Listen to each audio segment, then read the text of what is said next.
मे भी आपके साथ भी कभी ऐसा हुआ होगा कि आपके पास एक भी रुपया नहीं बचा होगा, आप कुछ भी खरीद नहीं सकते हैं, आप पूरी तरह से कंगाल हो चुके होंगे।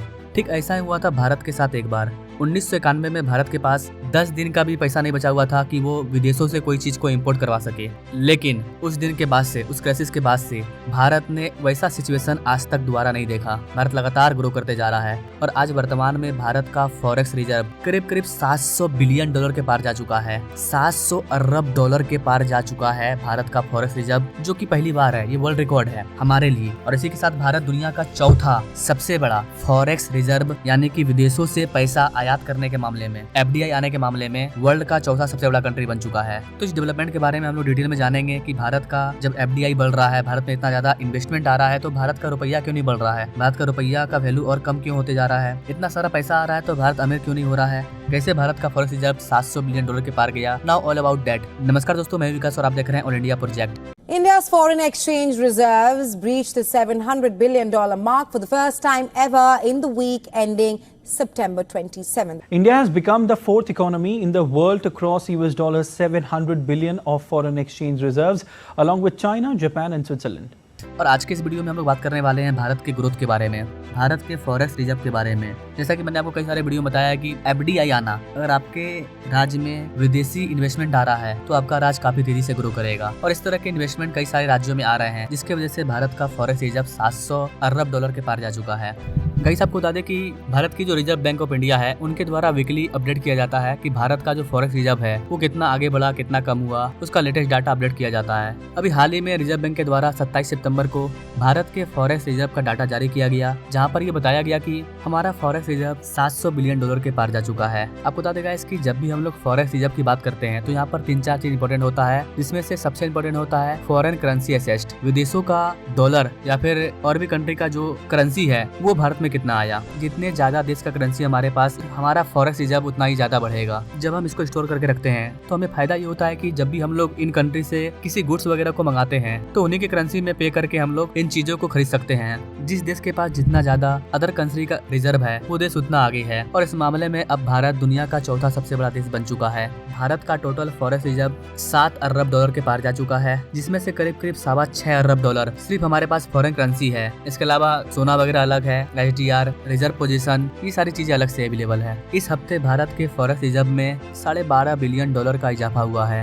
यानी कि एक हफ्ते में भारत में 12 बिलियन डॉलर का इन्वेस्टमेंट आया है या फिर फॉरेन करेंसी आया है। अब अगर बात करें कि भारत से आगे कौन कौन से कंट्री हैं, तो गाइस टोटल रिजर्व के मामले में चाइना सबसे आगे है। चाइना के पास जितना भी हमारा जीडीपी है उसके आसपास चाइना के पास सिर्फ फॉरेक्स रिजर्व अवेलेबल है। जी हाँ गाइस, चाइना के पास वर्तमान में 3.2 ट्रिलियन का विदेशी मुद्रा अवेलेबल है, जो कि दुनिया में सबसे ज्यादा है। यही कारण है कि चाइना कई सारे छोटे छोटे कंट्रियों को लोन दे देता है, क्योंकि उनके पास फॉरेक्स रिजर्व काफी ज्यादा है। और चाइना अगर किसी छोटे कंट्री को लोन दे रहा है, पैसा दे रहा है, तो जाहिर सी बात है कि उससे वसूलेगा, उसका ब्याज लेगा, जिससे चाइना की इकोनॉमी और ग्रो करेगी। लेकिन अगर साल बाय साल देखे तो चाइना का जो फॉरेक्स रिजर्व है वो पिछले साल के कंपैरिजन में थोड़ा सा ज्यादा हुआ है। वहीं दूसरी ओर जापान, फॉरेक्स रिजर्व के मामले में जापान दूसरे नंबर पर आता है, लेकिन जापान के फॉरेक्स रिजर्व में भी पिछले साल के कंपैरिजन में काफी ज्यादा गिरावट देखने को मिला है। जापान के पास वर्तमान में 1082 अरब डॉलर का फॉरेक्स रिजर्व अवेलेबल है, जो कि दुनिया में दूसरे स्थान पर है। तीसरे नंबर पर है स्विट्जरलैंड, जिसके पास 802 बिलियन डॉलर का फॉरेक्स रिजर्व है। और चौथे नंबर पर आता है अपना प्यारा भारत, जिसके पास 704 बिलियन डॉलर का फॉरेक्स रिजर्व अवेलेबल है। आने वाले टाइम में जब हम लोग दुनिया की तीसरी सबसे बड़ी कंट्री बनेंगे तो हम लोग एक एक करके स्विट्जरलैंड और जापान, इन दोनों को सबसे पहले फॉरेक्स रिजर्व के मामले में पीछे कर देंगे। उसके बाद ही हमारा टारगेट होगा चाइना। चाइना को पीछे करने में कई दशक बीत जाएंगे, लेकिन हो सकता है कि इसी दशक में यानी कि आने वाले 10 सालों के अंदर हम लोग स्विट्जरलैंड और जापान को पीछे छोड़ देंगे।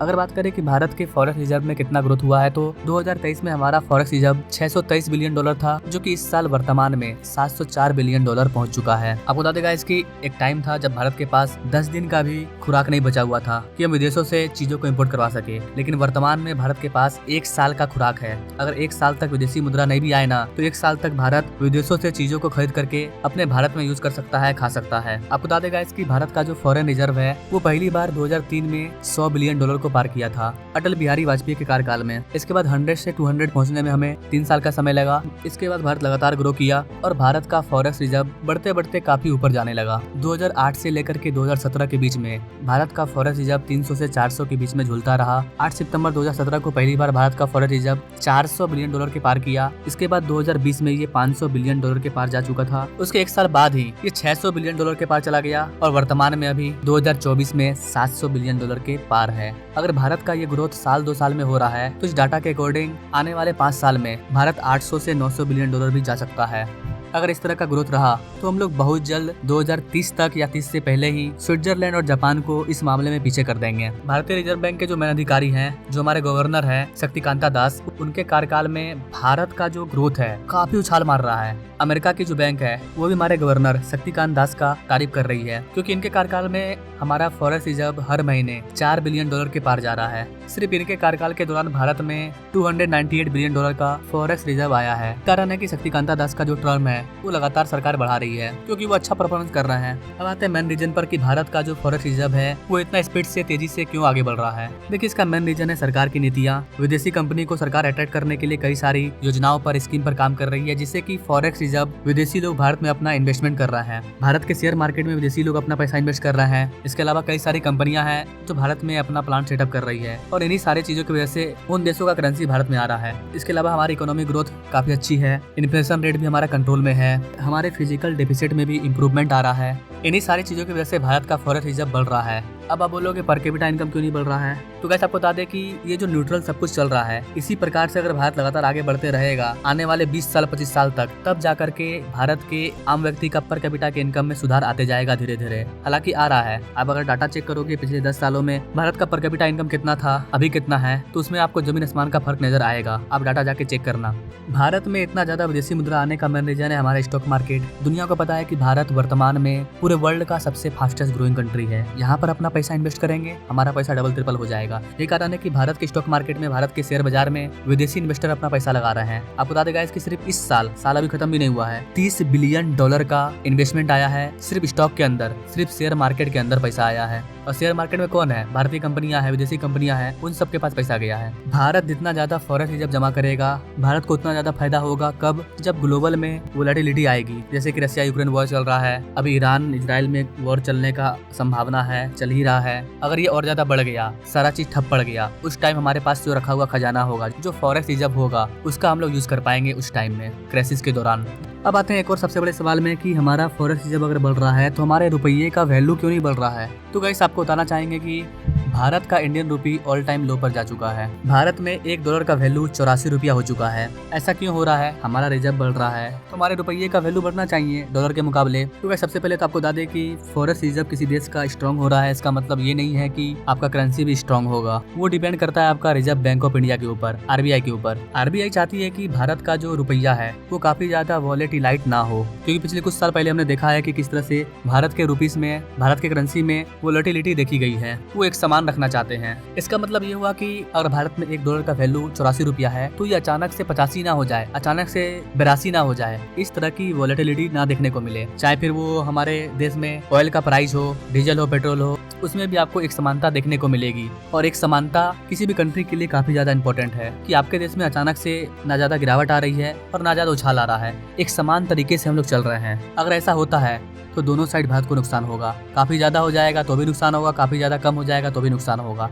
हमें एक समान तरीके से आगे बढ़ना होगा। तो भारतीय करेंसी रुपये को स्टेबल रखने का काम RBI करती है। RBI डॉलर को कभी खरीदती है, कभी बेच देती है। अगर भारत में बहुत ज्यादा डॉलर आने लगता है तो डॉलर की जो वैल्यू है वो कम हो जाती है और हमारा रुपया स्ट्रांग हो जाता है। लेकिन RBI ऐसा नहीं करना चाहती है। RBI डॉलर को विदेशों में एक्सपोर्ट कर देती है, कुछ चीजें खरीद लेती है ताकि हमारा रुपया स्टेबल हो। और इसी तरह से भारत के पास फॉरेक्स रिजर्व बढ़ते जाता है। RBI ने इस हफ्ते भी मार्केट से $4.8 बिलियन खरीदा है और बदले में रुपया पे किया है, जिसकी वजह से हमारा फॉरेक्स रिजर्व बढ़ा है। तो ये सब तरीका है सरकार का इकोनॉमी को ग्रो करवाने का, हर चीज को स्टेबल रखने का। अगर एक्सपर्ट्स की बात करें तो बैंक ऑफ अमेरिका का कहना है कि भारत का जो फॉरेस्ट रिजर्व है वो 2026 में $745 बिलियन पहुंच जाएगा। लेकिन हमें ऐसा लगता है कि जिस तरह से हम लोग ग्रो कर रहे हैं, इस वाले टारगेट को हम लोग 2025 खत्म होने से पहले ही अचीव कर लेंगे। तो अब ये चीज आगे देखने को मिलेगा कि भारत का फॉरेस्ट रिजर्व और कितना आगे जाएगा। आपको क्या लगता है गाइस, भारत का फॉरेस्ट रिजर्व कब तक $1000 बिलियन को पार करेगा? कब तक भारत का इकोनॉमी $4 ट्रिलियन को टच करेगा? क्या सोचते हैं गाइस आप भारत की ग्रोथ के बारे में? आप अपना राय कमेंट बॉक्स में जरूर दीजिए। एंड आई थिंक गाइस आप समझ चुके होंगे कि भारत का जो फॉरेस्ट रिजर्व है वो कैसे बढ़ रहा है, क्यों बढ़ रहा है और रुपया हमारा कैसे स्टेबल है। बाकी इन सारी चीजों को लेकर के आप क्या सोचते हैं कमेंट कीजिएगा। और ऐसे ही लेटेस्ट अपडेट के बारे में जानने के लिए, भारत के इकोनॉमिक ग्रोथ, न्यू डेवलपमेंट के बारे में जानने के लिए हमारे बेल आइकन को जो दबाइएगा। Not thanks for watching. मिलेंगे नेक्स्ट वीडियो में, तब तक के लिए जय हिंद।